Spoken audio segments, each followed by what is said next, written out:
Welcome to Dolphin Dive Daily, your go-to spot for everything Miami Dolphins. If you bleed aqua and orange, hit that subscribe button and join the pod.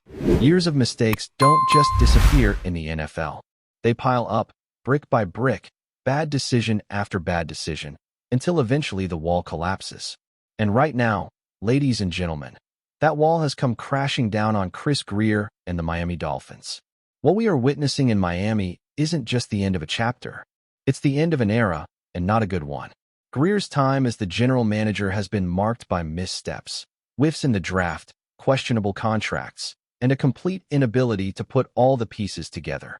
And after nearly a decade in charge, the Dolphins are standing in the same place they've always been, stuck in mediocrity, staring up at the elite teams in the AFC, and wondering how they managed to waste so much time and talent.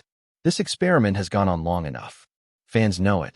The media knows it, and you can bet the locker room knows it too. The reality is that Chris Grier's tenure is at the end of the road, whether that exit comes in the middle of the season or right after the final whistle blows in Week 18. Either way, the writing is on the wall. This isn't just about one or two mistakes. This is about years of bad decisions, one after another, stacking up until there's no way to defend him anymore. If everything you touch turns to gold, they call it the Midas touch. If everything you touch turns to dust, well, then you're Chris Grier. Let's start with the secondary, because the state of Miami's defensive backfield is nothing short of embarrassing.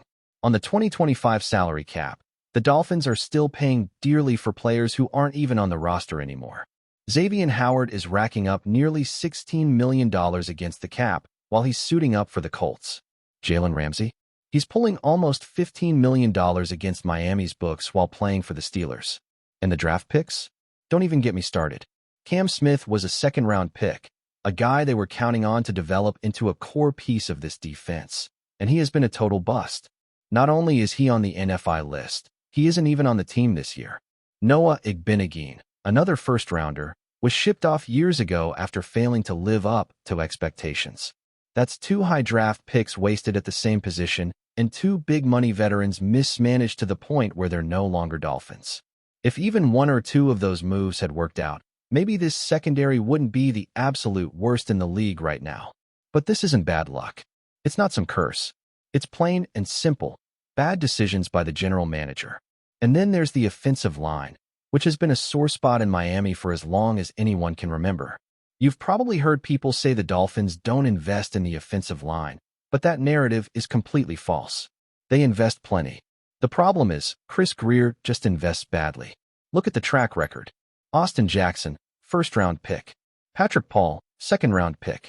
Jonah Savaiania, another second-rounder they even traded up to get. Liam Eichenberg, also a second-rounder that they moved up for.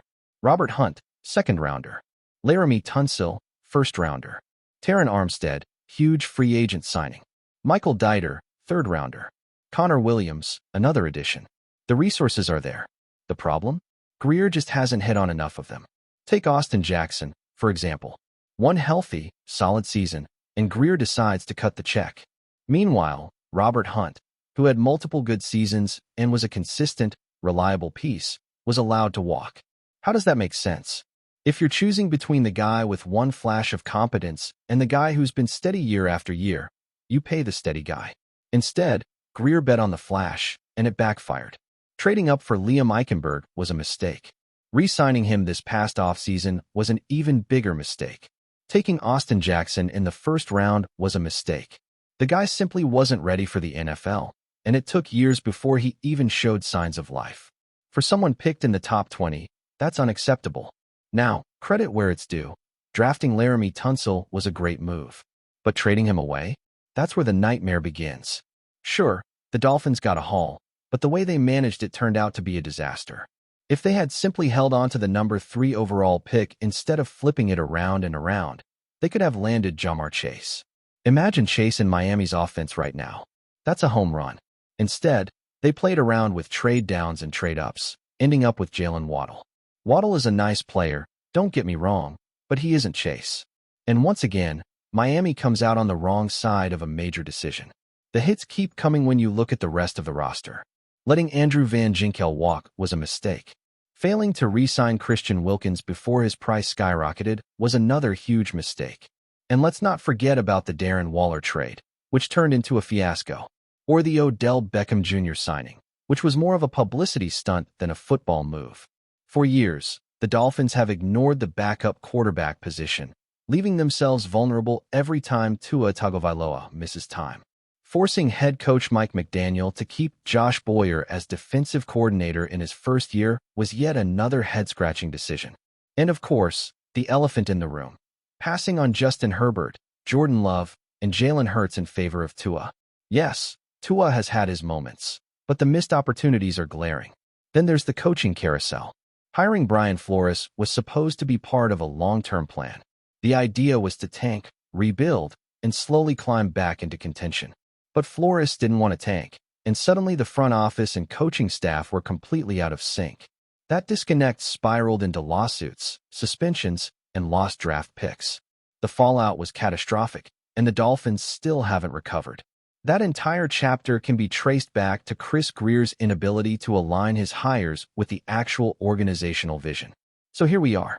Chris Grier has been with the Dolphins for 25 years, and he's been the general manager for 9. What do the Dolphins have to show for it? Not a single division title. Not a single playoff win. 2 head coaches hired under his watch, arguably 3, depending on how you count Adam Gase.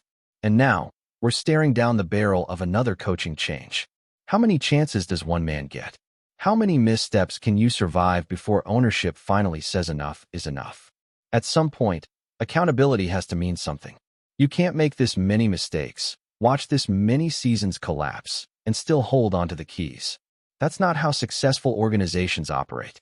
And while Dolphins fans are used to disappointment, they're not blind. They can see the pattern. They know the issues. And they know exactly who's responsible. The bottom line is this: it's over. The Chris Grier era in Miami has run its course. He had nearly a decade to build a winner, and instead he built a revolving door of failed draft picks, bad contracts, and wasted opportunities. The Dolphins need a fresh start. They need new leadership, a new vision, and someone who can actually deliver results. So Chris, please turn in your badge at HR, pack up your office, and enjoy your future endeavors. Because in Miami, your time is done. Still, with us? Then show some love. Hit that like button and let us know in the comments. What's your take on the Fins this week? The whispers had been circulating for weeks, barely audible at first, like the quiet hum of a fridge in an empty room. But now, those whispers have turned into a deafening roar across the NFL rumor mill. The era of Tyreek Hill in Miami is officially over. Behind the closed doors of Dolphins headquarters, a decision that will send ripples through the league has already been made, and sources close to the team suggest there's no turning back. It's not a matter of speculation anymore. It's a fait accompli. Hill, the dynamic, game-breaking wide receiver who arrived in Miami to electrify the offense and bring his unmatched speed to the South Beach skyline, is reportedly on his way out. And if you're a Dolphins fan, or even just an NFL aficionado, this news lands like a punch you didn't see coming. It's the kind of move that reshapes a team's identity, the kind of departure that has analysts and insiders circling their notebooks, scribbling notes about who might replace him, who might rise from the shadows, and who might finally step into the void that someone as explosive as Hill will inevitably leave behind. The story, as it's emerging, is that this decision wasn't sudden. Far from it.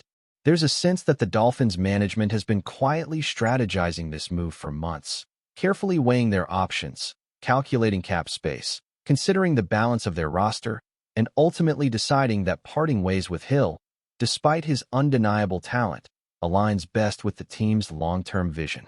Rumors suggest that behind the scenes, meetings between the front office and coaching staff were tense, full of fiery debates about Hill's fit in the system, about whether the team's offensive scheme could truly maximize his talents without compromising other aspects of their game plan.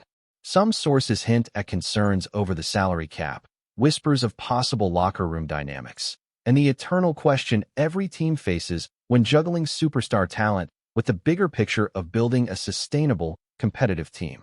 It seems that the combination of financial considerations, team chemistry, and strategic planning led to a consensus that the time had come for a new chapter, both for Miami and for Hill himself. And make no mistake, the impact of this decision is massive. Tyreek Hill is not just any wide receiver. He's a game changer, a player who can take a single snap and turn it into a highlight reel touchdown.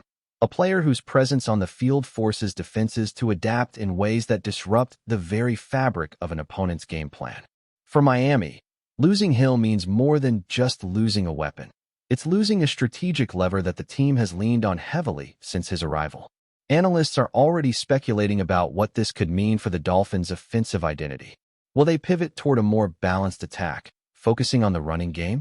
Will they double down on their other receiving options, trying to find a combination that can replicate the kind of explosive plays he'll produce seemingly at will? Or will this open the door for a new superstar to emerge, someone who can step into the limelight and carve out a new narrative for the franchise? The intrigue here is palpable because the Dolphins are at a crossroads. The decision to move on from Hill signals a bold, perhaps even risky, commitment to a different vision, one that will either pay dividends or leave fans yearning for the electric moments only a player of Hill's caliber could deliver. The reaction in the league has been immediate, with insiders and pundits speculating on where Hill could land next. Teams with cap space, teams in need of a true difference-maker at wide receiver, are reportedly circling, watching Miami's move like hawks ready to swoop in. Rumors have already begun to swirl about potential destinations, with some sources suggesting that a powerhouse team might be willing to trade for Hill, adding him to an already formidable offense and instantly elevating their scoring potential. Others hint at Hill returning to a familiar system, somewhere he can plug in and hit the ground running without missing a beat. And then there are those who suggest that this move could be mutually beneficial. Hill deserves an opportunity to continue performing at an elite level, and the Dolphins deserve a chance to reconfigure their roster in a way that maximizes flexibility and depth. The speculation is fierce, the possibilities tantalizing, and every new tidbit that surfaces seems to add another layer to an already complex narrative that is only just beginning to unfold. From the fan perspective, the news is electrifying and divisive in equal measure. Some Dolphins supporters, nostalgic for the highlights, for the jaw-dropping long runs and impossible catches that defined Hill's tenure, are expressing shock, disbelief, and even frustration. There's a sense of mourning for the end of an era, a recognition that the team is parting ways with one of the most exciting players in recent franchise history. Others, however, are cautiously optimistic, intrigued by the prospect of what could come next. Perhaps the salary freed up by Hill's departure allows the Dolphins to pursue a package of players who collectively bring more balance to the roster. Maybe a young talent, waiting in the wings, finally gets the chance to shine on the big stage. Or perhaps the team's draft strategy, already carefully crafted by front office masterminds, can capitalize on this move to secure future stars. The fan conversation online, in forums, on social media, is already buzzing, filled with endless speculation, analysis, and debate, a reflection of the deep emotional connection fans have to both their heroes and their team's strategic direction. Meanwhile, the narrative around Tyreek Hill is taking on a life of its own. The player himself, known for his humility off the field and explosiveness on it, is expected to handle the transition with professionalism, but insiders suggest that Hill's competitive fire will make him an immediate target for teams looking to inject speed, skill, and high-level playmaking into their offense. The buzz isn't just about where he'll go, it's about what he can continue to accomplish.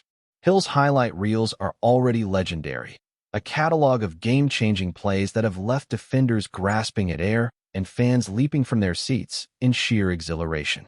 Wherever he lands, the expectation is that he will immediately become a focal point, someone defenses must plan for meticulously, someone capable of redefining games in a matter of seconds.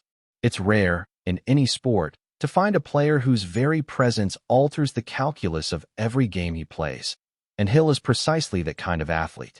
The rumor mill, fueled by speculation from agents, insiders, and reporters, is already heating up, with each new whisper adding fuel to the fire and keeping the story alive in a way that few off-season moves ever manage. It's also worth considering the broader implications for Miami. The Dolphins, in making this move, are signaling something bold about their organizational philosophy. There's a sense that they're willing to make difficult, high-profile decisions if it serves a longer-term strategy, a willingness to recalibrate their identity even at the cost of short-term headlines. The message seems clear. The franchise is not beholden to nostalgia or to the star power of a single player, no matter how electrifying. They are focused on constructing a team that can compete sustainably, that can build a system resilient enough to weather injuries, trades, and other inevitable fluctuations that define an NFL season. For analysts, this opens a fascinating line of questioning. Can a team really thrive after letting go of a player who has been such a central figure, or will this move leave a void too difficult to fill? The answers will unfold over the coming months as training camp approaches, as roster adjustments are made, and as the league collectively watches Miami navigate a new chapter, one that begins with the end of the Tyreek Hill era. The timing, too, has fueled speculation. Some insiders suggest that this decision was made to position both Hill and the Dolphins for maximum strategic advantage, perhaps to free Hill to join a contender or to allow the team to maneuver in free agency without constraints. Others hint at the behind-the-scenes discussions, the negotiations with Hill's camp, and the careful choreography necessary to execute a move of this magnitude without destabilizing the locker room. The intricacies of these decisions are rarely visible to the public, but the outcomes reverberate across the league, impacting draft strategies, team-building philosophies, and even fan expectations. For Miami, the move is as much about optics as it is about roster mechanics. It's a calculated risk, a gamble that the benefits of flexibility, depth, and a reimagined offensive approach outweigh the undeniable cost of losing one of the NFL's most electrifying talents. All of this sets the stage for an off-season unlike any other for the Dolphins, and for Hill himself.